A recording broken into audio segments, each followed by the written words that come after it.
Muy buenos días. Este es el grupo número 6 que está compuesto por Angelina Ramírez, Francis Uriel, Francesca Báez y un servidor que les habla, Randy Suárez. En esta ocasión nosotros estaremos hablando sobre el libro de cómo cambiar nuestro perfil emocional.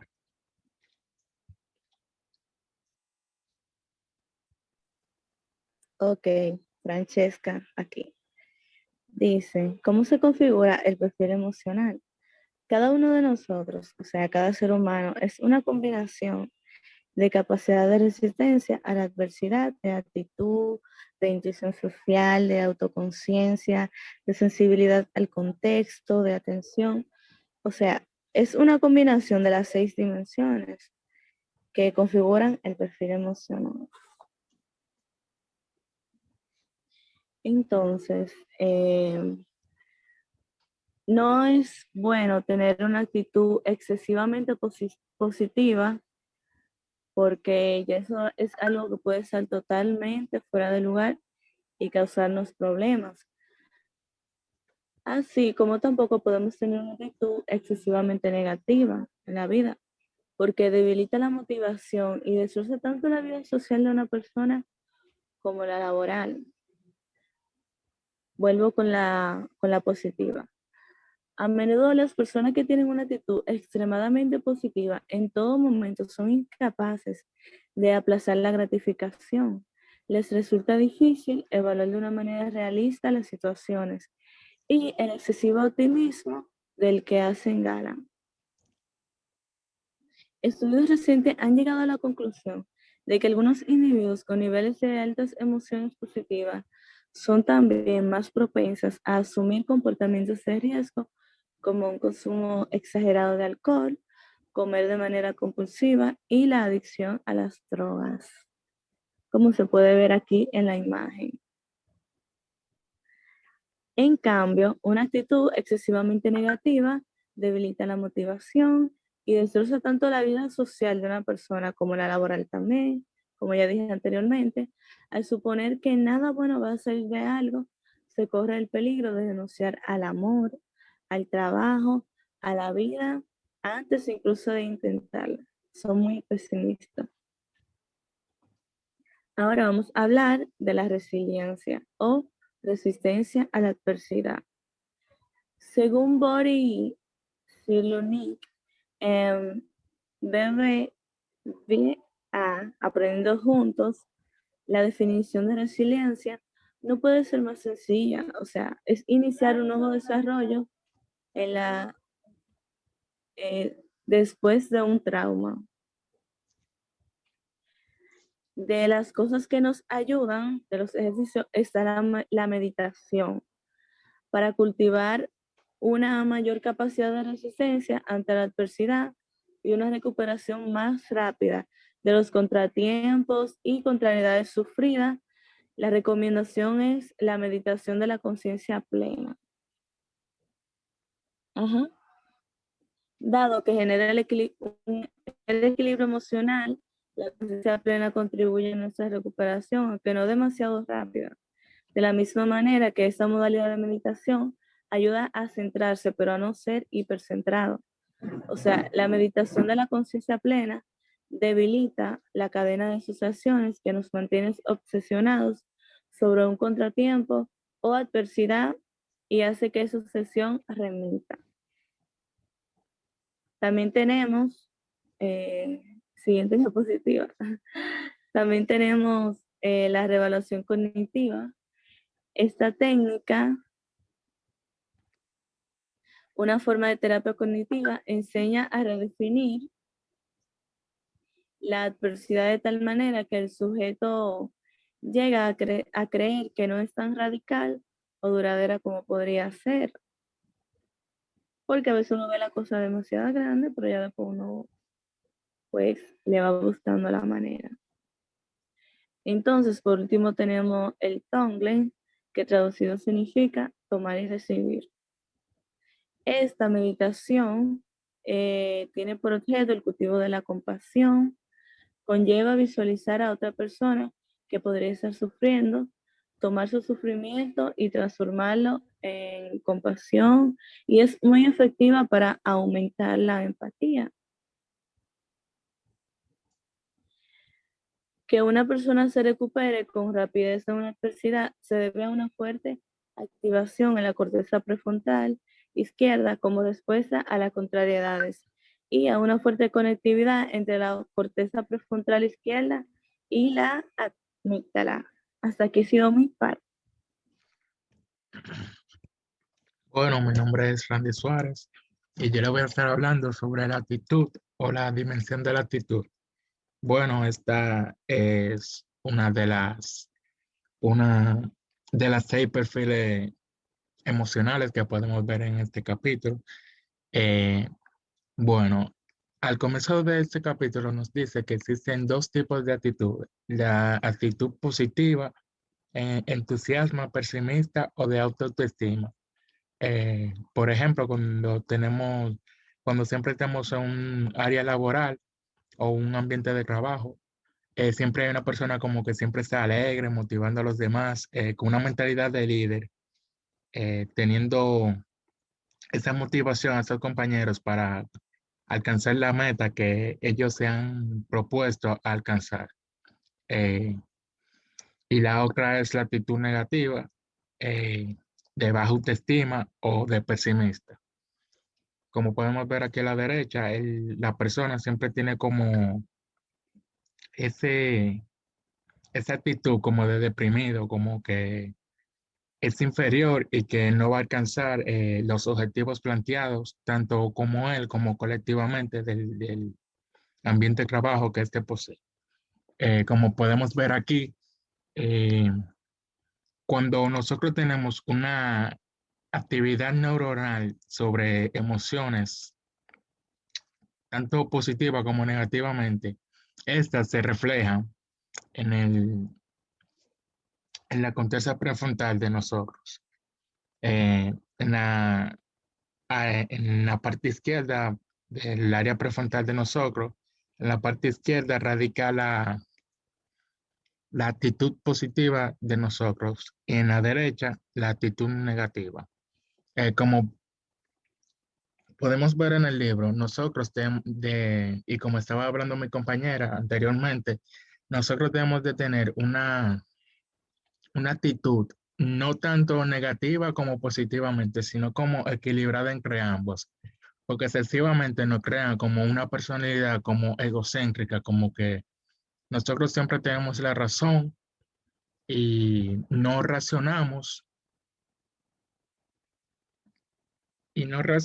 a los errores cometidos ni reflexionamos a los errores cometidos que no nos dejan como racionar sobre esos problemas que nosotros eh, realizamos anteriormente.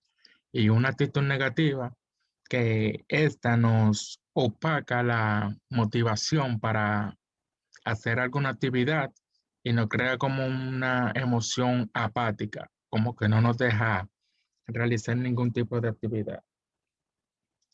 Bueno, eh, en el 1982 se realizó un estudio de electrocardiogramas, que esta era, en ese tiempo, en el 1982, esta era la tecnología más avanzada. Esta solo nos permitía ver la actividad cerebral que nosotros teníamos en nuestra corteza, pero no más allá como las amígdalas ni eso.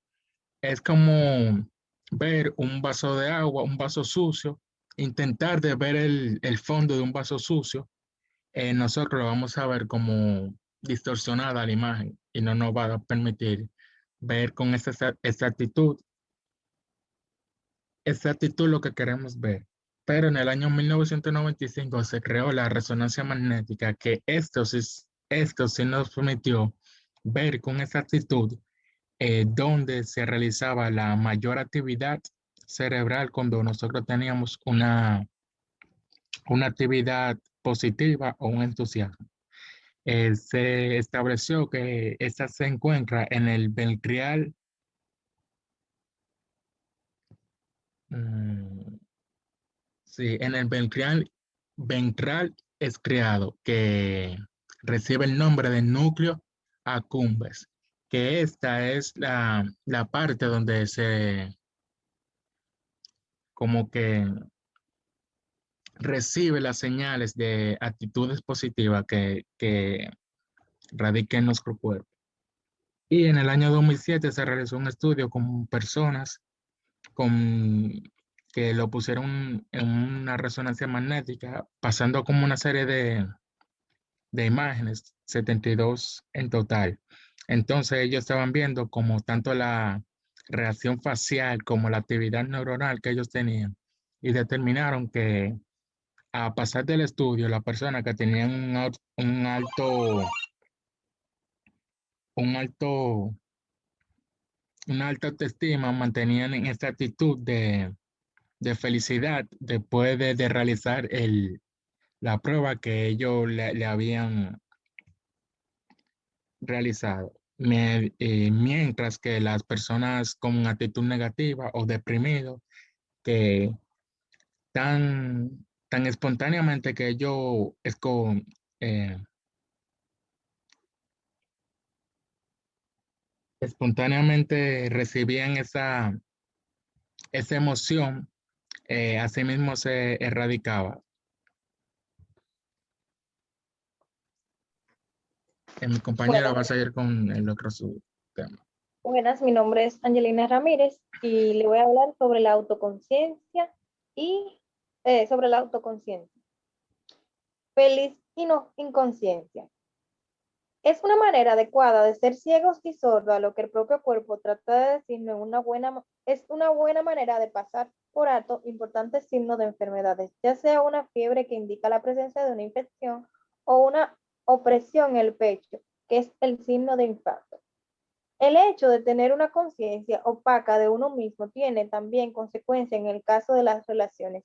Si uno no es capaz de decir si la presión arterial aumenta y el ritmo cardíaco se acelera porque está enfadado, entonces no tiene la posibilidad de dejar pasar las penas antes de que tenga que entrar en una relación decisiva, en una reunión decisiva, o de asistir o de asistir a una reunión con el maestro de su hijo o conducir de regreso a casa en hora punto.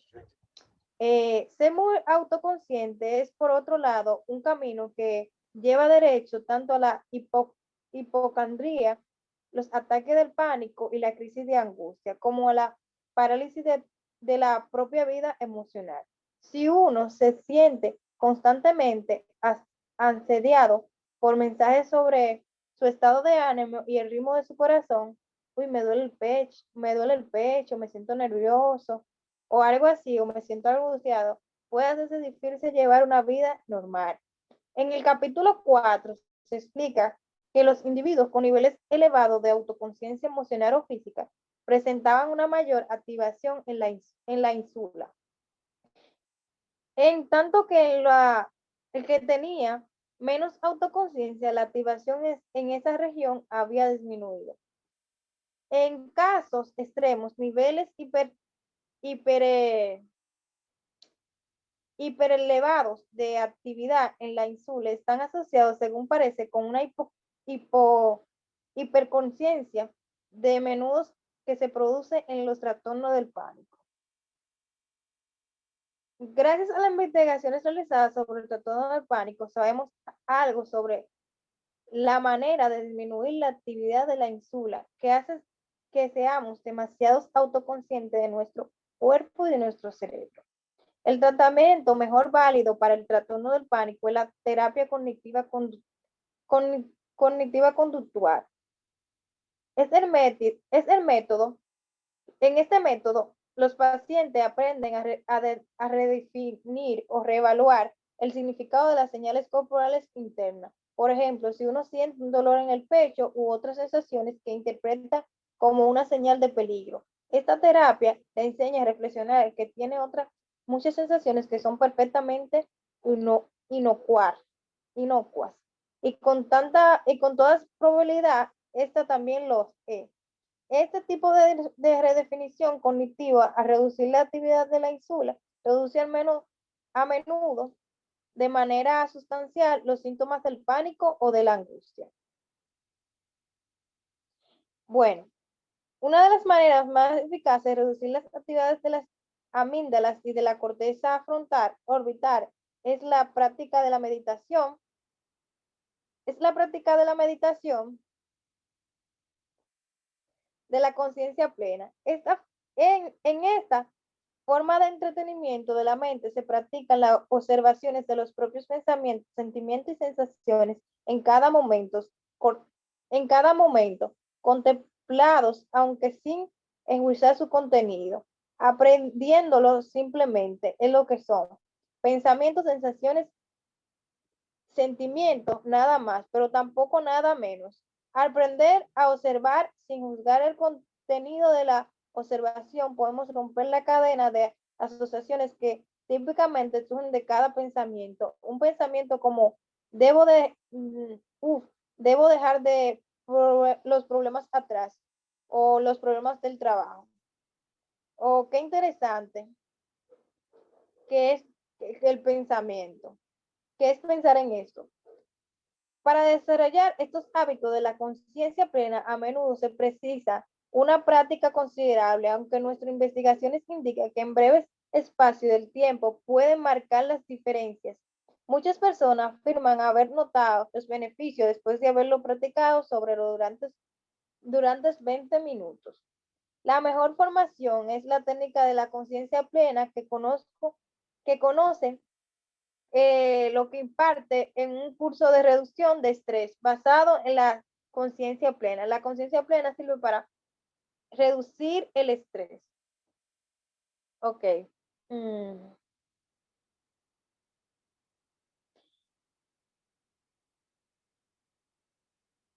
Estas prácticas, eh, estas dos prácticas se pueden aumentar. O sea, ¿cómo podemos tener una misma práctica de aumentar y disminuir la autoconciencia? Fácil. Como ya había explicado, eh, con la forma de mantener el ejercicio, de aumentar con la meditación y con la meditación podemos disminuir la autoconciencia y con el estrés y con la conciencia plena podemos aumentarla. Entonces, en los ejercicios que se hacen, se practica estas dos prácticas de aumentar y de disminuir la autoconciencia. Siguiente. Bueno, en el video de redes, la adolescencia no hizo humano, la mirada de Elsa. Los adolescentes son una mezcla explosiva de la curiosidad y la despreocupación. En poco tiempo descubren la autoconciencia, la responsabilidad, el sexo, las drogas, las relaciones adultas y la independencia. En este caso, se observan que los adolescentes tienen poco tiempo para poder experimentar todo y por eso son una mezcla explosiva de curiosidad y de despreocupación. El siguiente tema es la atención. Un signo evidente de que puede en este demasiado centrado son las quejas de la familia o de los compañeros de que mientras está trabajando no les prestas atención. Y otra pista es el hecho de concentrarse tan intensamente en un único aspecto de la situación que acaba por pasar por alto las imágenes de conjunto. Miren las imágenes que que centrarse tan intensamente es el único aspecto de la situación. O sea, en la atención, las personas se concentran que es el único aspecto importante en este caso. Mm.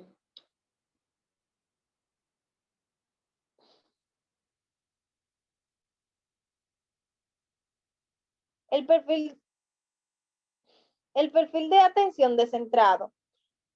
Terminar una tarea terminar una tarea que antes de que otro te distraiga. Ese es un perfil que permite que las personas seamos descentrados.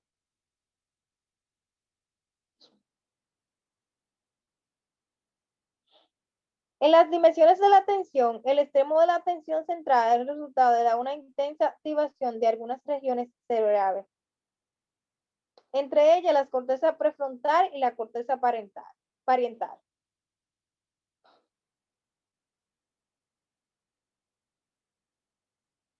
Cuando la meditación de la atención, la meditación de la atención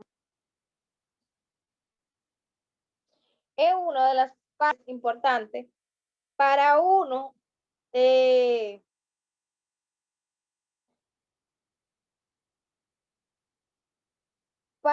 distraerse y poner su atención más centrada en algunas cosas. Cuando uno nota que el perfil de su atención es demasiado concentrado, es necesario hacer meditación de la atención.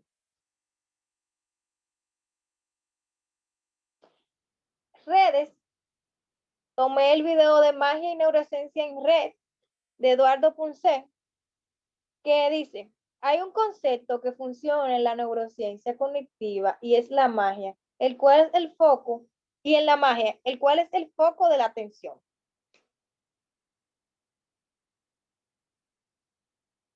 Siguiente. Entonces, la atención funciona como un foco a lo que prestar atención es el cual, o sea, la atención funciona como un foco, a lo que presta atención es el cual se ilumina y a lo que no se presta la atención se queda en la oscuridad.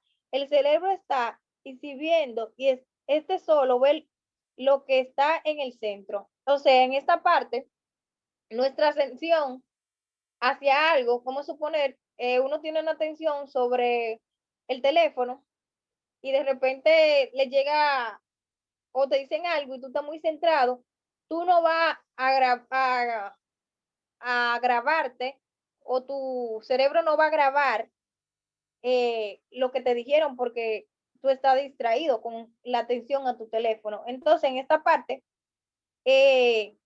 lo de tu teléfono es lo que está iluminado y lo que tú no estás prestando atención, que se queda en la oscuridad, es lo que te dijeron. Gracias.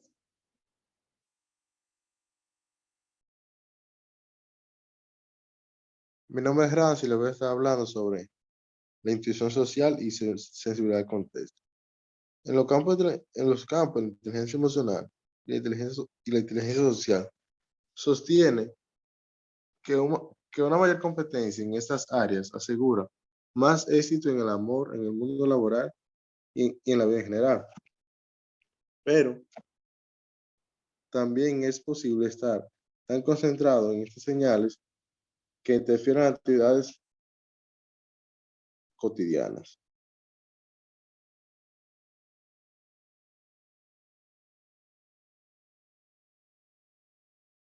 Si uno no puede interactuar con sus compañeros sin captar los mensajes silenciosos, que por ejemplo se intercambian entre rivales implacables, puede que nos resulte difícil funcionar en plenitud en facultades sin distraernos.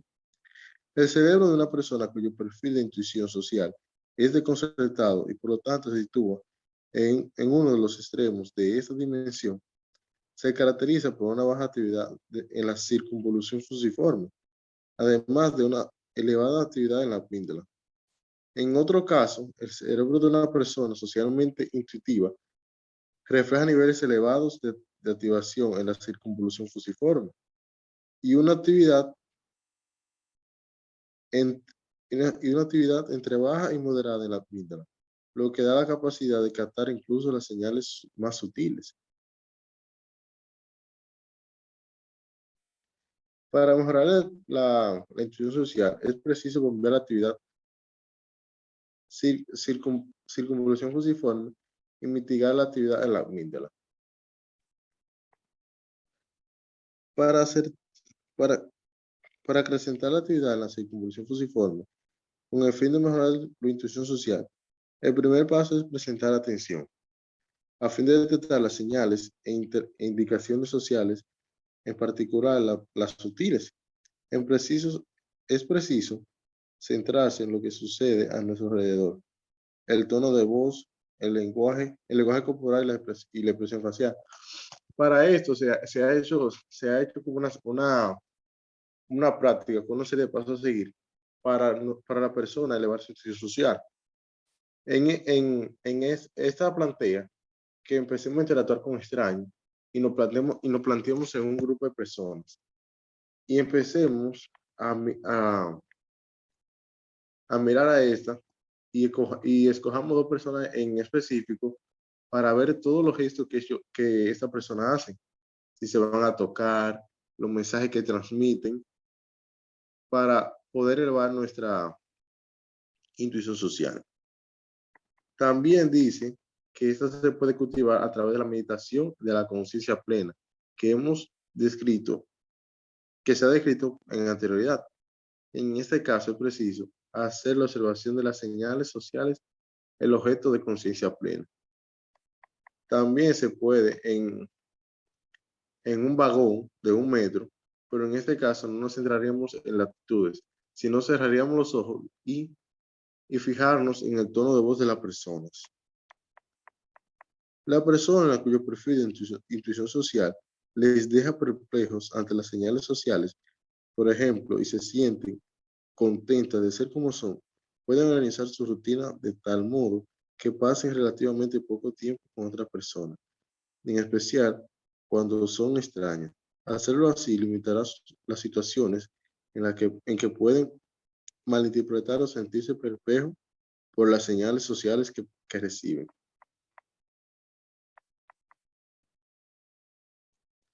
Sensibilidad al contexto.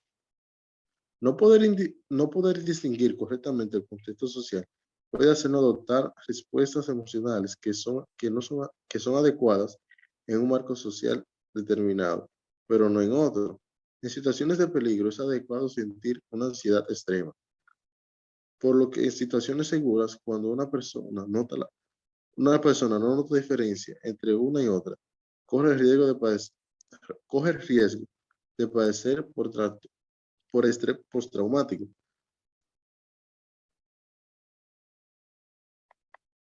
Las personas que sintonizan mucho contexto tienden a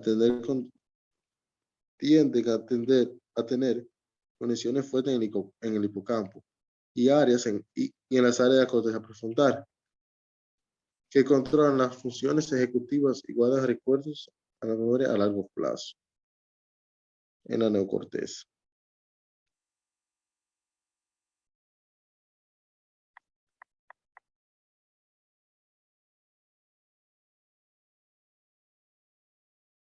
Una persona cuyo perfil sea muy sensible al contexto puede minimizar el número de contextos diferentes en lo que se va a encontrar. Acuda a reuniones en las que haya mucha gente que haya mucha gente que conoce, no a una sala llena de personas extrañas. Si viaja, trate de hacerlo con personas que lo conozcan bien, aunque aunque el entorno físico puede ser nuevo. El social le será familiar y agradable.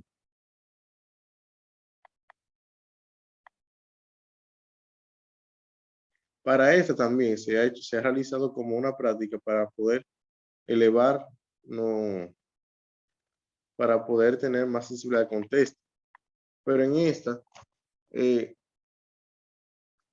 para poder tener, en esta tenemos que plantearnos situaciones que nos den terror, en la cual nosotros sentamos terror o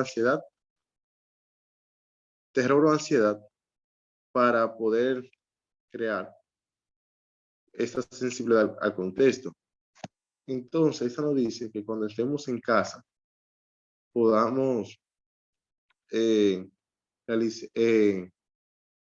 pensemos en situaciones de esta manera. Por ejemplo, cuando estamos nosotros en la universidad tomando un examen, esto nos genera terror y ansiedad. Que pensemos en esto para luego de un tiempo que llevemos realizando dicha práctica, poder diferenciar un lugar de otro y poder crear esa sensibilidad al contexto. Entonces, también nos dicen en otro apartado que cuando estemos en situaciones que nos generen estos sentimientos de irritación, ansiedad o angustia o terror, cerremos los ojos y empecemos a respirar suavemente y solamente le prestemos atención a la respiración.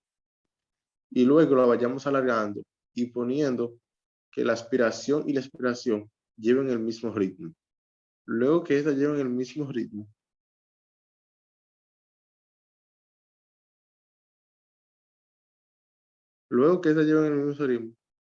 hacerlo durante 5 minutos para poder sentirnos más cómodos. Muchas gracias.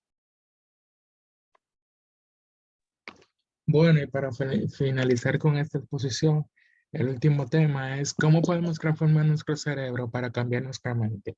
Bueno, a través del libro entero nos estaban planteando diferentes tests para saber qué tan positivo o negativo nosotros somos en dicho perfil emocional. Por ejemplo, en el perfil de actitud, nos proponían un test para saber si nosotros éramos excesivamente positivos, o sea, de autoestima o de baja autoestima.